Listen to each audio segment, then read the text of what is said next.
next couple minutes. Yeah, we'll wait a couple minutes. How's everybody doing? Like, feel free to come off mute while we have this time. You just let me know. Me and Michaela and Hannah, who's signed on as Dr. E, I think. We've been really doing a lot behind the scenes, so we'd love to know how this virtual conference is for you from the participant view.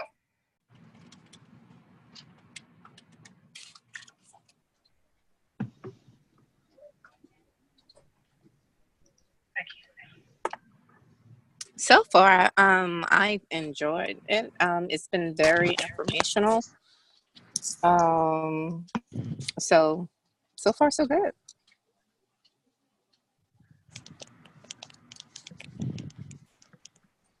Anyone else?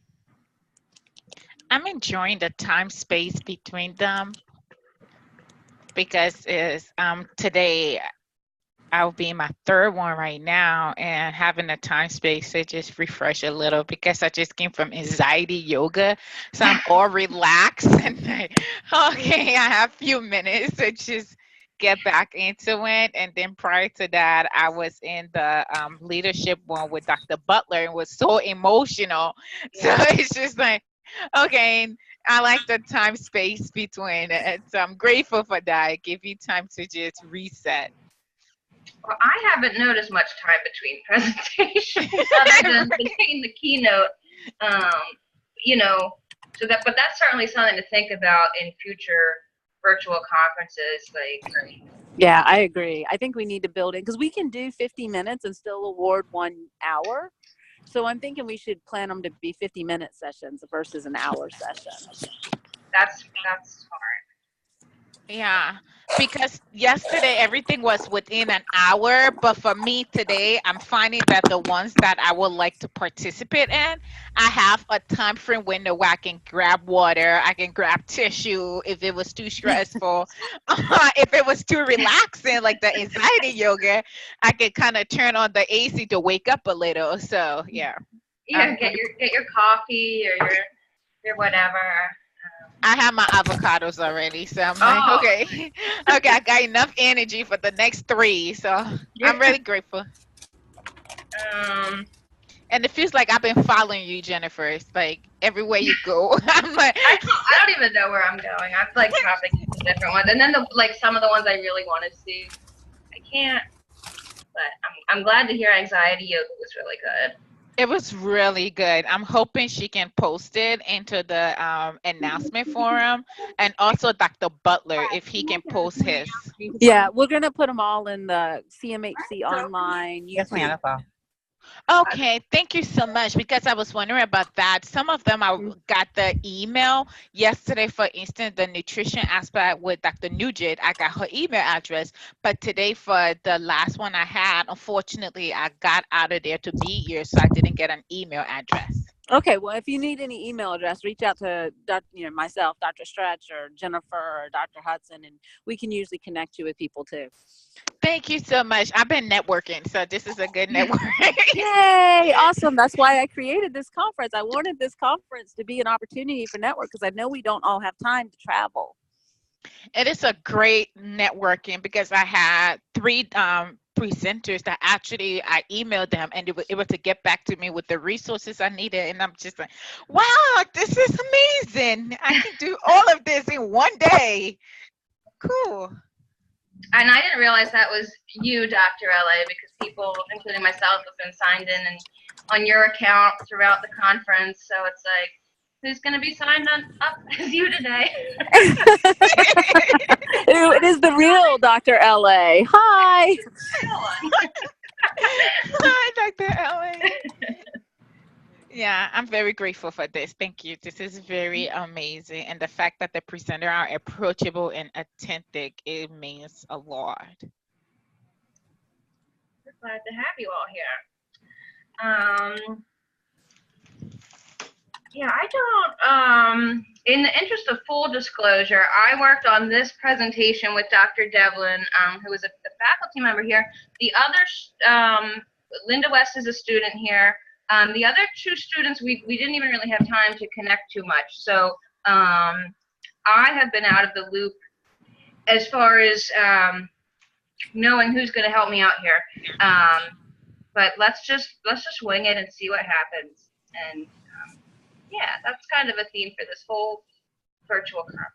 And I would love not to be talking the whole time by myself. So if anyone wants to just jump in with any thoughts, go for it. And if you do see any of these names listed here, jump in at some point. Let me know. All right, so social existence theory. This was created by Dr. Devlin, myself, Matthew Denson, Ronetta Mack, Linda West, and Surabhi Jain. And we did submit this article for publication in an upcoming state journal. So we will see what happens with that. Very exciting. Okay, so social existence theory. Words like the chisel of the carver can create what never existed before rather than simply describe what already existed. As a man, Jennifer. Mhm. Sorry. Who's the room host? Because we may need to mute people. Hannah, if you can go in and mute everyone. Yes, I will do that. All right. Thank you. Thank you. Thank you. As a man speaks, not only is the thing which he is declaring coming into existence, but also the man himself. It's a quote by Martin Heidegger. And social existence theory is really just a theory of how we explain meaning, or how we find meaning in our lives based on what is in our existence socially. This what we're interacting with every day. People, words, communication. The main concepts of social existence theory in this presentation are driving force in our existence, construction of constraints, and the disputing of social constraints. So our driving force as human beings has roots within both existential and psychoanalytic theories, saying that we have an inherent need to find meaning and integration in our lives. We're on this journey right throughout our lives to seek out personal and collective meaning. But what do you think that means? Feel free to take yourselves off mute to answer questions if I ask them. What is the difference between personal meaning and collective meaning?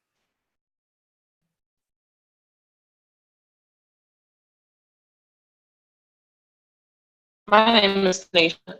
I would say that personal meaning is like what you define it as, and collective would be what it's been defined as by, multiple other people. Yeah, exactly. Any other thoughts on that? No, that was Tanisha, right?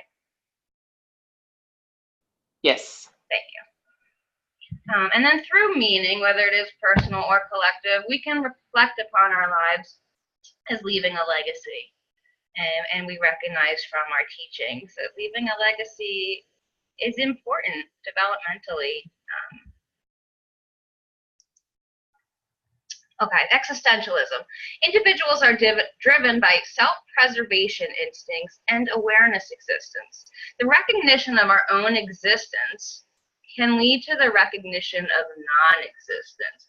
Ooh, I put that emoji there because that's recognizing that we might not be here, recognition of death, of non-existence, right? Existential feelings of terror.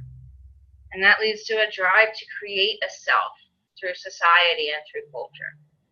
The creation of this society, it offers death transcendence, that we can combat this fear of this potential non-existence. We do that through our religious beliefs, which are cultural and social, or symbolic immortality, through our life's accomplishments, that creation of a legacy. Identification with the society provides us with the opportunity to develop a psychological security base.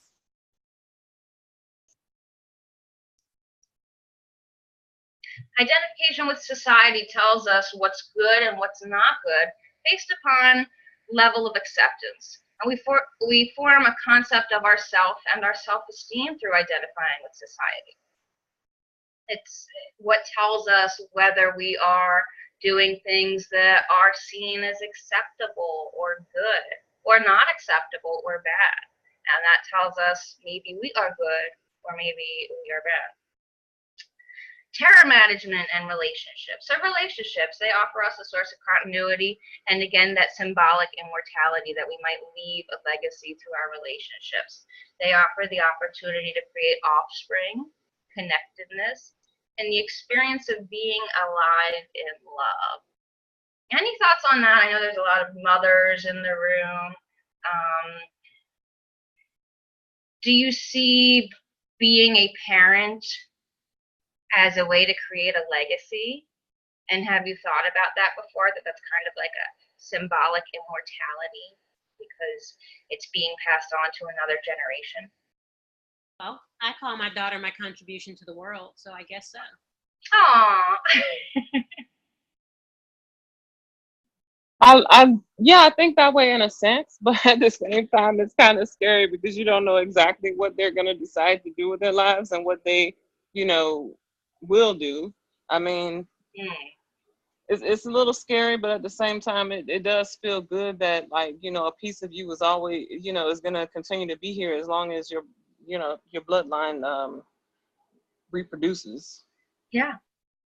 And then, there that fear maybe too of, if you do not have children, what will happen to your legacy? I'm sure we all know people who think that way, maybe even ourselves. If we don't have children, it's really ingrained in women, I think, in particular, that this is our role, that we have to raise the next generation. And if not, that means that we are not doing our jobs, our social, cultural jobs. Okay, terror management and materialism. So another way that we in society tend to judge our self-worth and our self-concept is through purchasing power or consumerism. It gives us a symbolic prestige, this cultural security that we can avoid, again, maybe our existential dread, because we're able to spend money. We are at a higher level than other people. It's a facade. It's a dangerous, arguably false, way of thinking.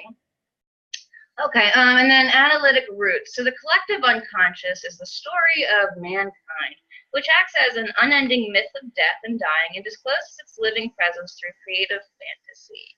The collective unconscious can be conceptualized as an infinite and cosmic region of endless possibilities, which acts as a compensatory component, which is activated in order to bring balance to individuals. This consciousness, again, with the collective and the personal, the ego, we're familiar with this, it operates at the unconscious and conscious level. It represents an agent of the reality principle that's subordinate to the self. It develops from our inner and outer experiences. And its role is one of adaptation to the demands of society, but compliance with the inner state, the unconscious, as well. The persona acts as a mediator between the ego and the external world. It can also be a destructive force in the personality through the repression of qualities and attributes that are not positively regarded in society. So we talked before about society judging things about us as good or bad. What if we have qualities or attributes that are judged as bad or not positively regarded or seen as inferior? These traits might be pushed into the constellation of the dark side of the personality. Okay, the process of individuation. Individuation leads to awareness and the ability to realize potential and roll within the collective unconscious. The self of the individual then transforms itself into the midpoint between the conscious and personal and collective unconscious.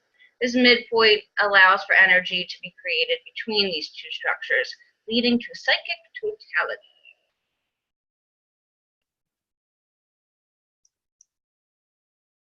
Okay, the creation of constraints. So language. Language, we use it all the time. We're using it now. I'm using it now. It creates meaning in our lives. The words that we use, they give life to our ideas, our thoughts, our feelings, our behaviors. Without words, we don't have the ability to create and or label our existence.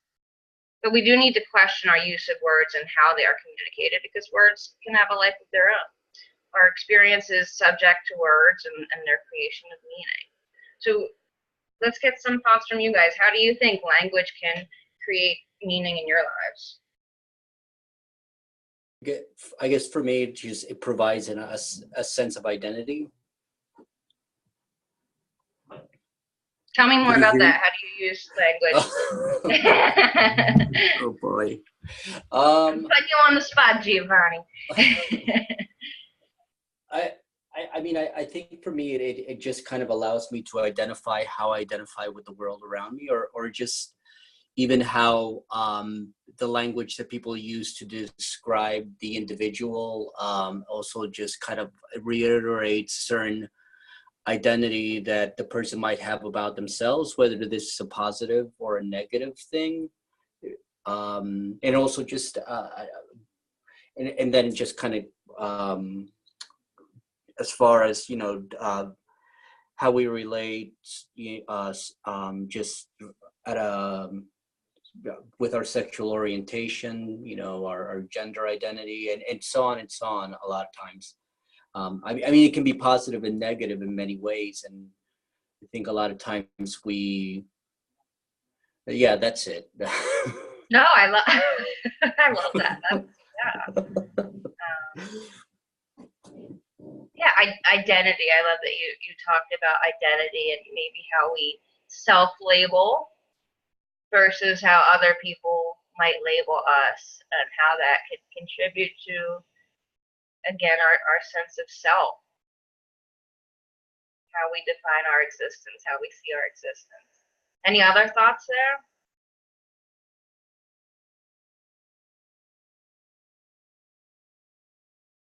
There's something in the chat box here, Jen, that says, do emojis count as language? I find myself using them a lot in my communication.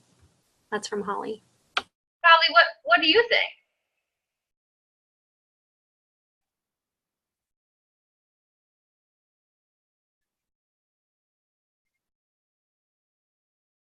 I mean, I would say absolutely. I use emojis probably more than I should,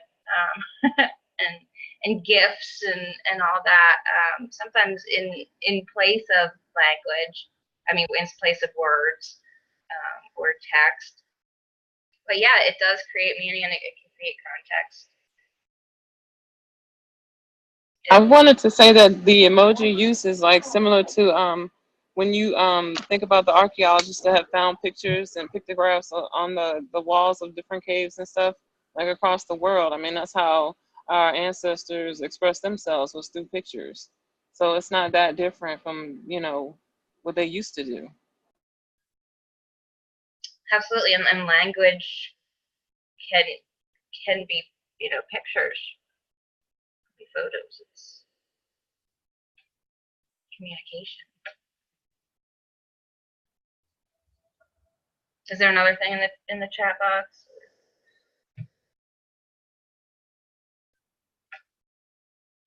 We have some agreements that says, yes, it counts as language, especially when messaging my children. Susie says, yes, it can be. When messaging your children. Okay. So language, and kind of we'll get to a little bit of what Giovanni was saying about maybe some of the dangers of labeling.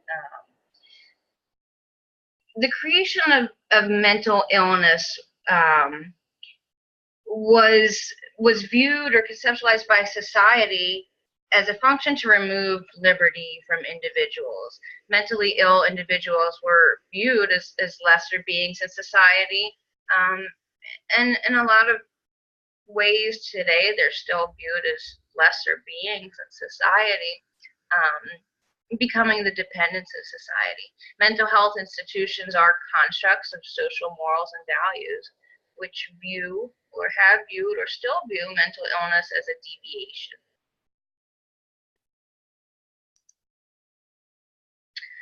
Walker started the positivism movement. Everything can be reduced to a scientific truth. Society has come to know absolute truth is prescribed by scientific explanations. Society is always evolving within the context of an absolute. Therefore, communication has transcended generations, as always been. As a result of this objective reality, we've created a world of linguistic reification. Medical and psychological vocabularies tell us what's normal and what's abnormal. If it's in the DSM, it's quote-unquote abnormal. We create authority positions, these boards, to tell us what is deviant, what is mentally ill, what is not. This language, it tells us how to act, think, and behave within the absolute world. I know in some of our classes we talk about normal versus abnormal. What do these words mean? Should we use these words? What can we use in place of these words? How can we classify and talk about mental illness without using language that puts it in an inferior position? So we label individuals, again, according to this deficit-based model. So identity, this is what Giovanni was kind of talking about earlier, can then be centered on a disorder. I am this. She is this. Some people might base their whole identity, or other people might base that person's identity on the disorder, on this thing that is viewed as abnormal in society. The majority influences create this dominant discourse, which acts to perpetuate the majority and marginalize the minority. When we speak of individuals as being mentally ill, we are creating a reality, and we're creating our own monsters. Thoughts there?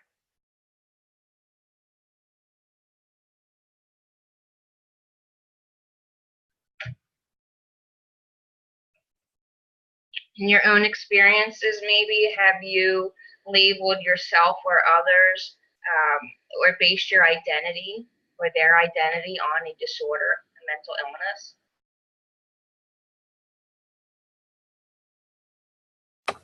I think, Jen, we especially see that in this day and age with substance use disorders and the opioid epidemic. Absolutely. Addict, junkie.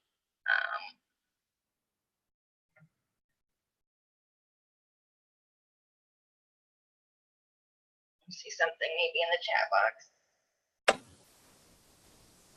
box. Ruth agrees. Yeah, thank you. And I'm guilty of it myself when labeling myself. Sometimes I have really bad anxiety disorder, so sometimes I say I'm an anxious person, which is labeling myself on a deficit basis. My identity is sometimes centered on that in my own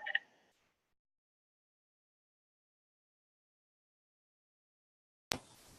I think as clinicians, we run into this with insurance and needing to have a diagnosis for our clients, and needing to find a problem or having to find an issue, or calling things that our clients bring to us, labeling them as issues or problems when maybe they haven't presented it that way.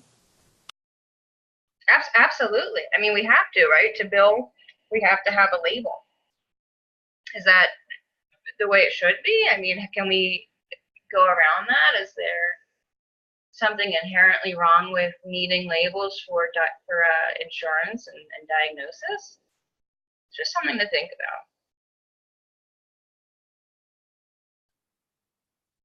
about. I was going to say, I guess how we communicate that relationship of that particular label, or how we can engage the clients and how they have that relationship with that particular diagnosis. is really kind of important in what language to use or how to go about using the words that kind of like either will, I guess, chain them or kind of like set them free with the information that's being provided to them. Yeah, the person first language is a great way to break those constraints, I think, by saying person with schizophrenia instead of schizophrenic. And it's, I think people, at least in what I see, are starting to move towards this person first language. But I had a friend that worked with people with schizophrenia, and would always say schizophrenic. So it's still something that clinicians need to work on, changing their own language. Just think about what that might do to the clients that they see every day.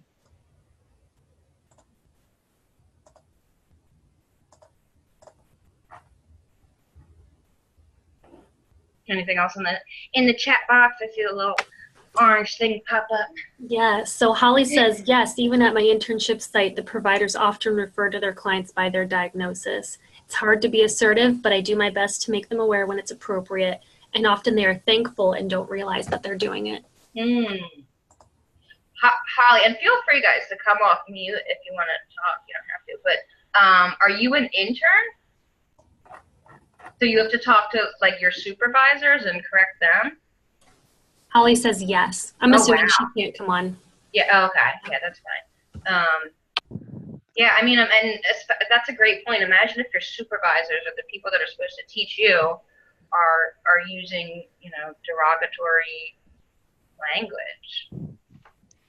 Yeah, just to touch on that, one thing I learned with Dr. Amy Crowley in our sexuality class was to be self-aware and to actually practice by saying labels are for jars. And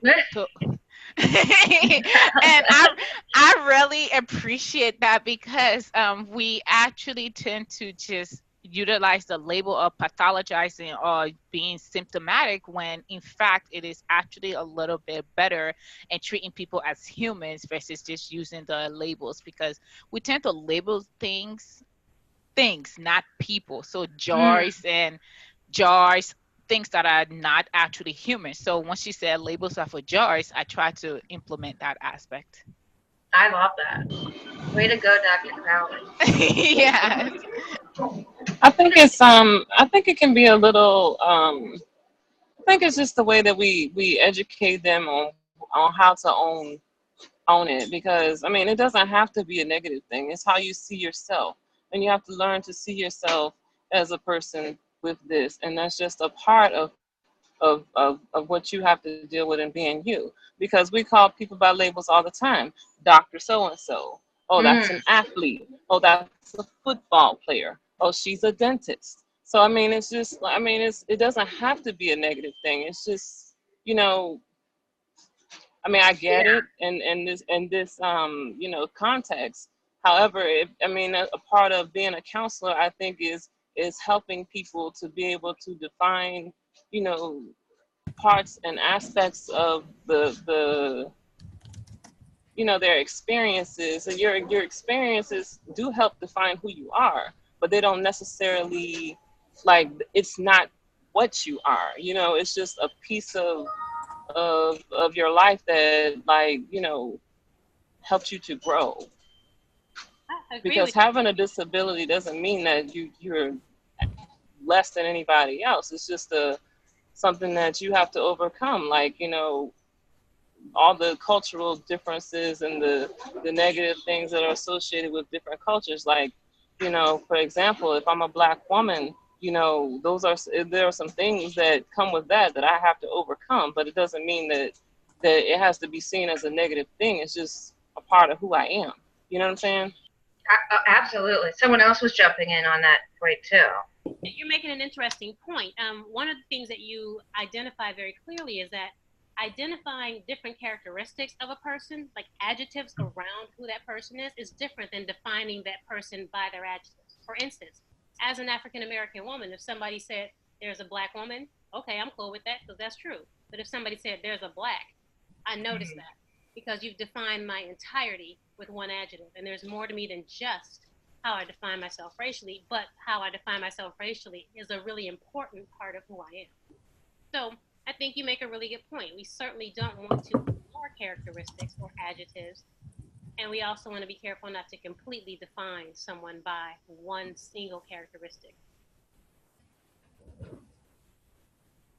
Yeah, that makes me think, like, really, you have to really understand the individual and what how the individual defines, because yeah, some people might take pride in a certain label or characteristic about themselves that society doesn't, unfortunately. Michaela used the word addict before, and you know how we see this a lot in that community. There's a lot of individuals in recovery who will say, I am an addict. And they take pride in that because Hey, Brett, thanks for taking the time. How are you doing today? Yeah. An addict in recovery, you know, whereas we would say, no, don't say addict, you know, person with addiction. It's a really interesting question.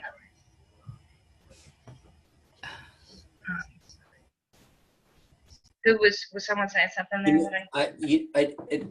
I find it interesting, especially with the addict, especially when you talk about 12-step programs and how that sense of ownership to that particular identity, again, within that environment is very freeing. But at the same time, I can see how in a different environment that can be limiting. So I just, again, it's just, I've the relationship of language with the environment one is in, and the relationship that one connects with that particular environment and also with that language at the same time.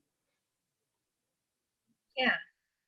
And maybe, you know, when we use a word for ourselves, it's because, you know, inside we know that we're more than just this one thing.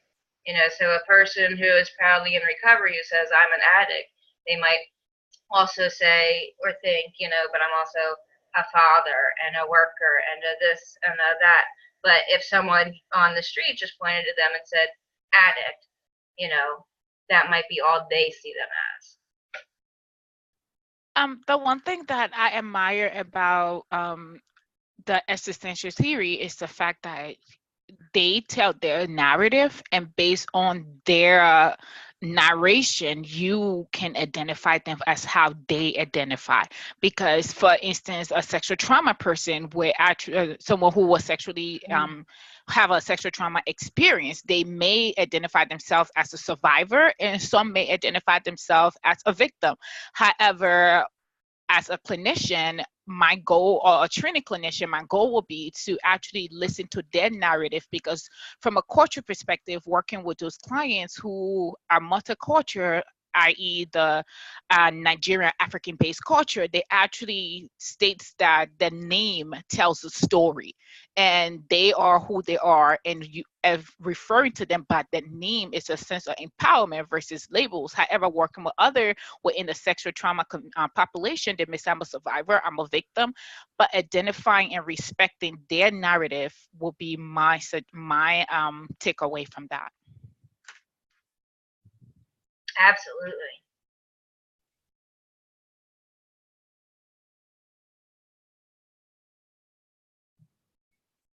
We have some input from Dr. Rush Wilson.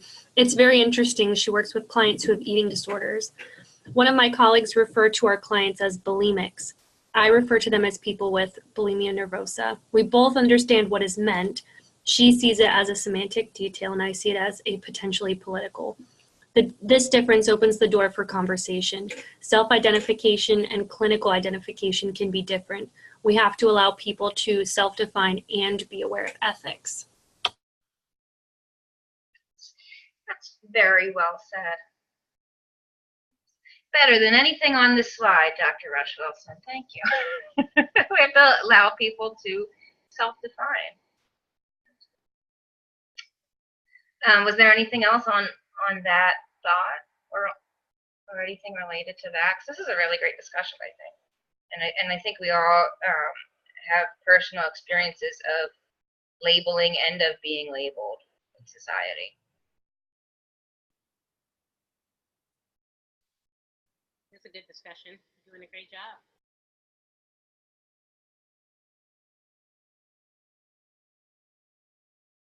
I think this is a great discussion, especially for clinicians. And even as counselors, we can have conversations and be able to approach this or address this, this topic. Because I've had colleagues who will, say addict or say junkie in a derogatory way. Just the context of it was just not nice.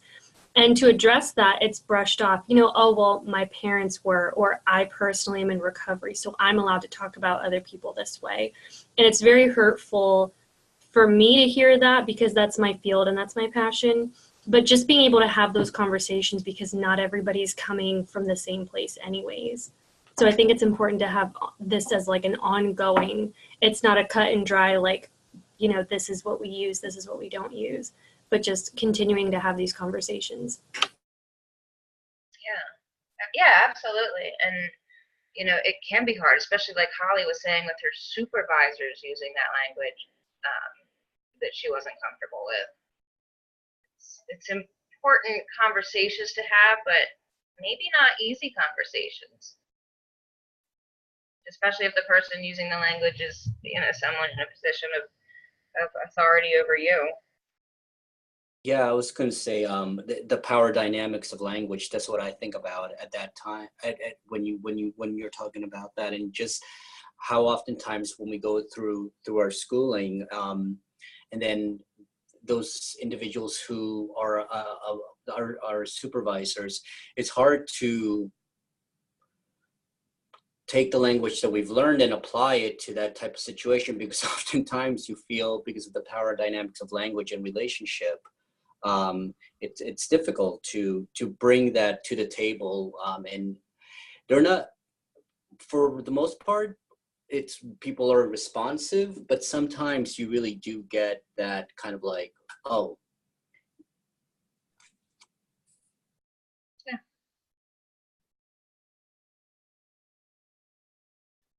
Yeah, absolutely.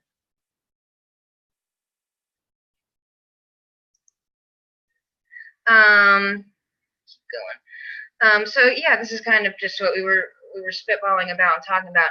As a result of creating, our own monsters, individuals might become victims of self-fulfilling prophecies and confirmatory biases. If they are labeled in a certain way, negative way, they may start to live up to that label in a more way, in a greater way, or believe it.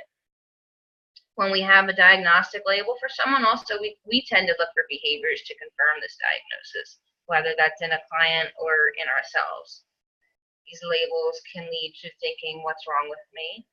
And they can cause barriers between the I-thou authentic relationships. Anyone have experience with that, either with being given a label, diagnostic or otherwise, and that confirmatory bias or self-fulfilling prophecy? Oh, now I know that I am this, or that they are this, so I see that more, or they act it out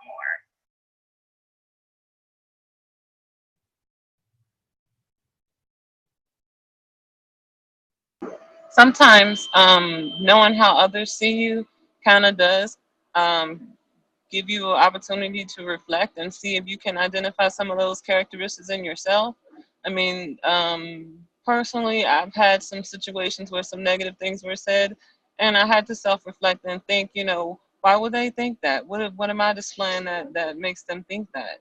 And it's helped me to identify some things that I needed to work on, as to become a better person, better professional, etc. And also, I mean, there are always things that people say about you that are negative and may hurt your feelings, and it's just kind of like one of those things where you got to find balance. And the things that help you become a better person, you use them, and the things that don't, you got to find a way to let them go, and just accept the fact that some people don't have your best interests at heart, and you can't let those things and their comments and things affect you. Yeah, so that reflection, that knowing how other people think about you can be really healthy. I agree with that 100%. It can cause you to look at yourself in a way that you didn't before.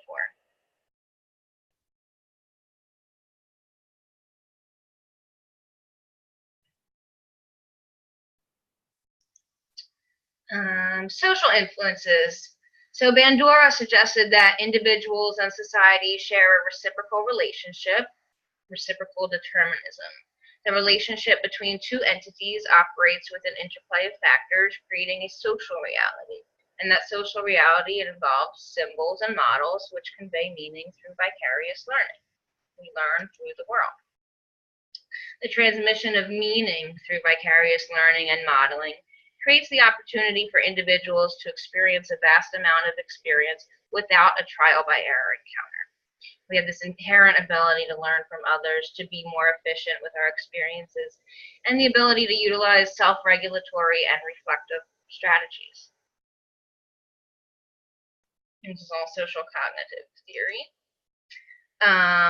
Regulatory and reflective capacities lead to the opportunity for the individual to develop standards of thinking and behaving.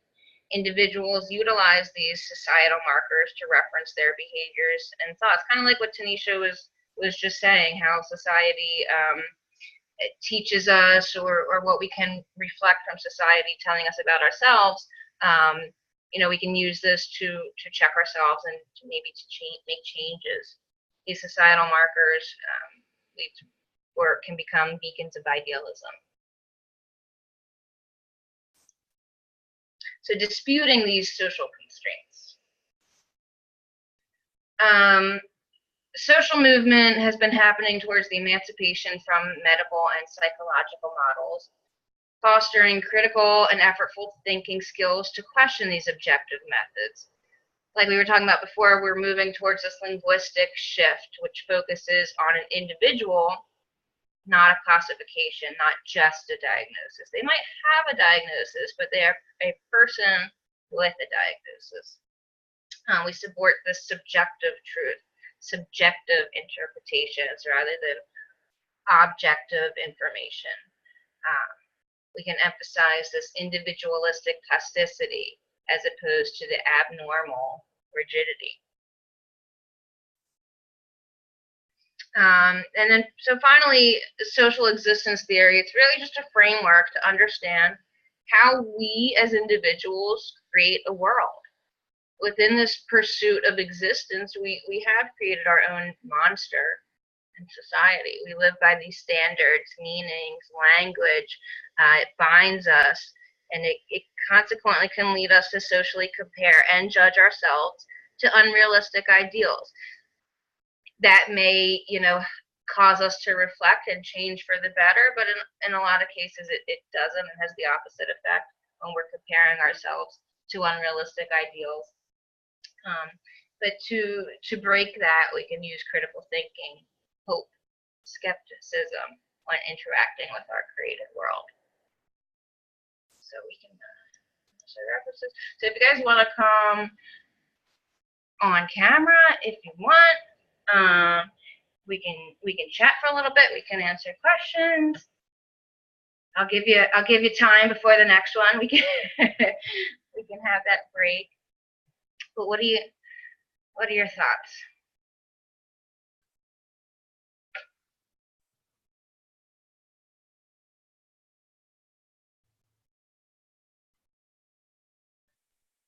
How do you see yourself using this clinically?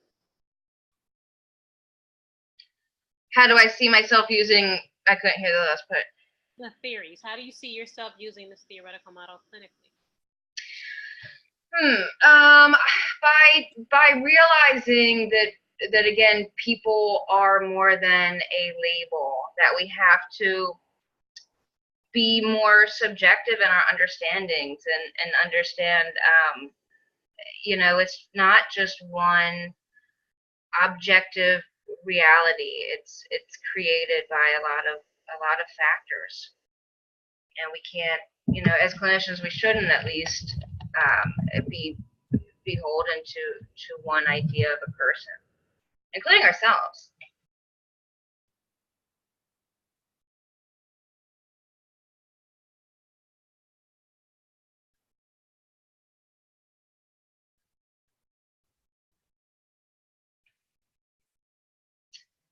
Anyone else?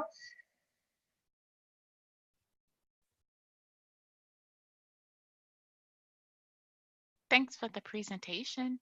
Well, thank you for being here, Maya.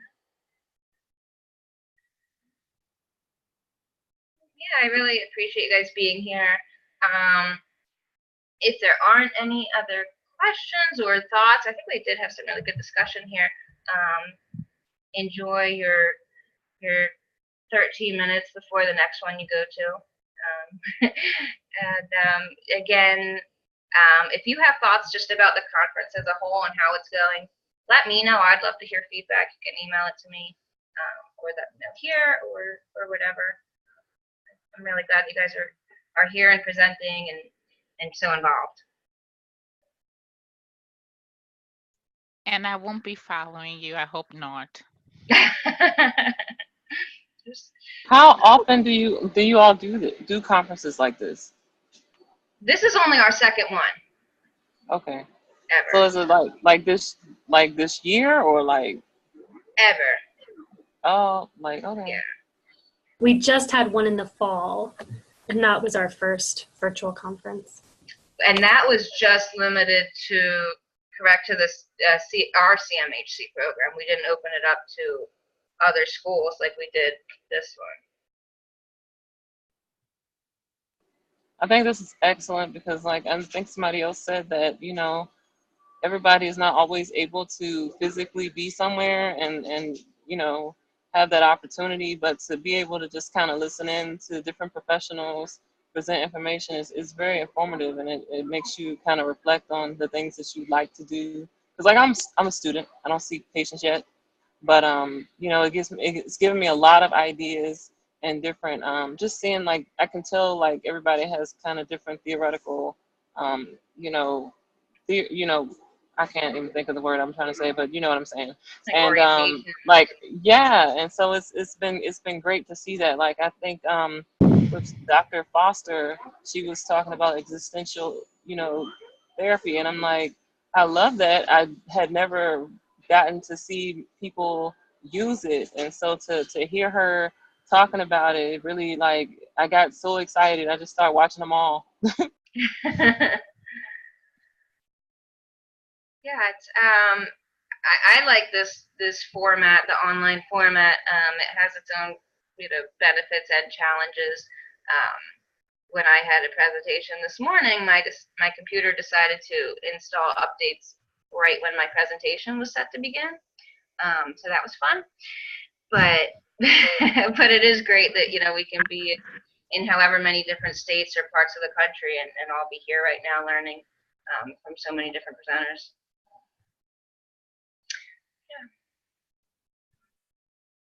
Hey, Jennifer, do you need monitors for our next two presentations? Let's see. If you guys need to go. Thank you for being here. I'll chat with Michaela. Let's find out. Because this room will be empty. But we have Dr. Soli's room, and then whoever's the other one is. I don't know. I think Justina's presenting next. Oh, excuse me. Right? Wait. Yes, she is. Are we on the right day? Okay, so it looks like, is Hannah still here? No. Okay. On the schedule, it says Hannah's presenting in the 937 room. I mean, monitoring the 937 room. Oh, okay. Dina's monitoring the 246 room. Okay, that's fine. Mine's not updated with what we filled in. Oh, okay. So Yeah, I just want to check before. Here. Okay. I'm gonna. What presentations are these even? I'm gonna jump in. One is Justina's is Bridging the Gap, Military Veterans and LGBT. And that's with JJ and Dr. Crowley, I think. So yes. And the other one is Culturally Sensitive Loss and Grief Counseling. acculturation, and generation differences, which I want to go to all of these. So stressful. It is. Well, great job. I was wondering where the rest of your group was, but well. You're like, yeah. Whatever. I'm over being stressed about this. Right? All right. Which one are you going to? I'm going to go to Justina's in a couple minutes. Yeah, so I actually can't go to any. I have some stuff that came up because I'm still at my internship site. So Likely excuse stuff that came up. well, you might hear about it later. I'm still well, anyways. So I'm gonna go take care of that stuff because then I present in a little bit All right, too again. Thank you for coming. No worries. All right, see ya. All right, see ya. Bye. Thank you guys, whoever's still here. I'm leaving now too.